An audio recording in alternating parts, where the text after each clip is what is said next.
Este año se cumple justamente ese tiempo desde lo que se conoció como el ataque a las Torres Gemelas, ¿no? Que tuvo también como protagonista y epicentro el Pentágono y todo aquello que ya conocemos. ¿Y por qué es importante esto? Eh, Porque creo que es importante tener una visión política definida propia de lo que ahí pasó. Desde mi perspectiva como analista, lo que pasó ahí fue un atentado de falsa bandera, a través del cual los Estados Unidos necesitaban una excusa para ejecutar sus planes en Oriente Medio. ¿Sí? Por eso la invasión sobre Irak en el año 2003 sobre el gobierno de Saddam Hussein hizo que ese primer genocidio del siglo XXI, del cual todos fuimos testigos, en el cual ellos mataron aproximadamente 1 millón de personas, no tuviera la condena de los organismos internacionales que se supone que son los encargados de visibilizar ese tipo de cosas, ¿no? ¿Por qué? Porque se habían encargado muy bien en tiempos anteriores de demonizar la figura de Saddam Hussein, diciendo que tenía toda esa farsa de armas de destrucción masiva y demás, como si eso justificara el ataque directo sobre su población, que de alguna manera todavía está teniendo lugar. Entonces es importante recordar que en ese contexto a Saddam Hussein, que tenía ya un perfil, ¿no? Recordemos de la guerra y el ataque contra Irán en el momento que estaban haciendo su revolución en la década del 80, una guerra de 8 años, las matanzas de kurdos, la participación en la guerra del Golfo, el ataque a Kuwait. Bueno, la historia de Saddam Hussein era la historia de eso, ¿no? De un dictador que a todas luces no tenía este, una mirada positiva prácticamente desde ningún lugar del mundo. Entonces lo que lograron fue darlo vuelta y justificar o buscar una justificación para ese ataque a Irak. Ahora, algunos de los puntos importantes es que cuando Estados Unidos ataca Irak, que cambia la demografía de su población, por eso la población iraquí es tan joven en este momento, porque prácticamente diezmaron a toda una generación de iraquíes, los asesinaron el ejército de los Estados Unidos. Era un país en el cual el partido Baas, que tenía una extracción básicamente sunita, podríamos decir, tenía subsumido a los musulmanes chiitas que son mayoría en Irak. Eso es muy importante recordarlo y parece que los Estados Unidos no lo tenían tan claro. ¿Por qué? Hagamos un nuevo pequeño paréntesis, por ahí para los que no lo tengan presente en este momento, de que los musulmanes chiitas siguen una línea sanguínea del profeta Mohammed, ¿sí? Y los musulmanes sunitas creen en la organización de una serie de califatos para ostentar el poder del Islam, por decirlo de alguna manera. Entonces están en los que creen en una línea sanguínea y los que creen en una línea de sucesión de reyes, ¿sí? Por decirlo de esa manera. Y en ese contexto, Irak fue un lugar extremadamente importante. ¿Por qué? Porque en Irak se dio el martirio del imán Hussein. ¿Sí? El imán Hussein era el nieto del profeta Mohammed, era nieto de Mahoma. Y ahí fue martirizado, ahí fue asesinado por quienes en ese momento eran sus adversarios, sus detractores. ¿Sí? Pensémoslo de esa manera. Entonces, ese asesinato que se dio en Karbala genera hoy en día una de las procesiones, por decirlo tal vez en términos cristianos, de las movilizaciones, que en Irak se conoce con el nombre de Arbain, más importantes del mundo, que congrega mayor cantidad de gente. Pero durante el gobierno de Saddam Hussein, esa procesión que se está haciendo ahora todos los años no era permitida. ¿Por qué?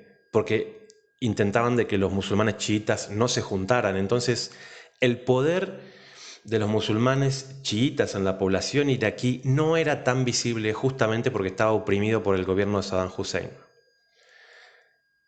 Una vez muerto Saddam Hussein, una vez capturado por el gobierno de Estados Unidos y ahorcado, aparentemente, lógicamente empiezan a salir de la población todos aquellos grupos de resistencia que habían sido oprimidos durante tanto tiempo por el gobierno de Saddam Hussein. Entre ellos, recordemos, en el año 2008 aproximadamente, el surgimiento del Hezbollah iraquí, que existe y que es parte hoy de la resistencia, si se quiere. ¿Y por qué es importante todo esto? Justamente porque hace poquito más de un mes, poco más, poco menos, el Papa Francisco evidencia esta situación. Y entonces cuando el Papa Francisco, como representante del Vaticano, dice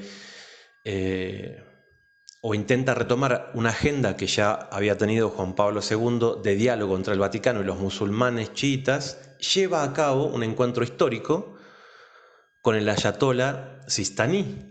¿Quién es el ayatolá Sistani? El máximo representante de los chiitas en Irak, pero que es nacido en Irán, ¿sí? Y esto no sorprende demasiado, es de Mashhad, porque claro, la base mayoritaria de los musulmanes chiitas, todos sabemos que está justamente en la República Islámica de Irán.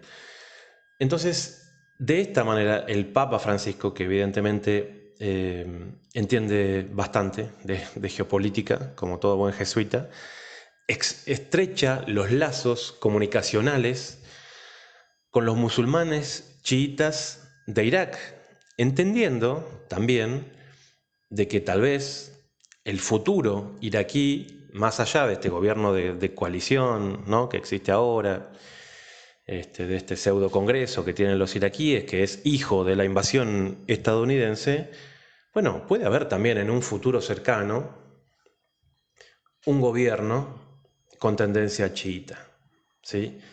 Entonces vemos en los focos de resistencia de Irak reivindicaciones de grupos que no pertenecen directamente al gobierno iraquí, sino por el contrario, a grupos de resistencia islámica de ascendencia chiita, ¿sí? ¿Y por qué es importante hacer como este paréntesis? Porque evidentemente el rumbo de la política actual de resistencia hacia los Estados Unidos se ha acrecentado específicamente desde el asesinato durante el gobierno de Donald Trump al general del ejército iraní Qasem Soleimani. Recordemos que a principios del 2020, si no recuerdo mal, ya hace poco más de un año, con un sistema de drones, los Estados Unidos asesinó al principal comandante de las fuerzas de la revolución de Irán en una visita que estaba haciendo a Irak, ¿sí? Lo mataron en una especie de emboscada, podemos decirlo de esa manera, porque no es que haya habido una declaración de guerra ni nada por el estilo, pero sí fue a todas luces un acto de guerra y un acto terrorista.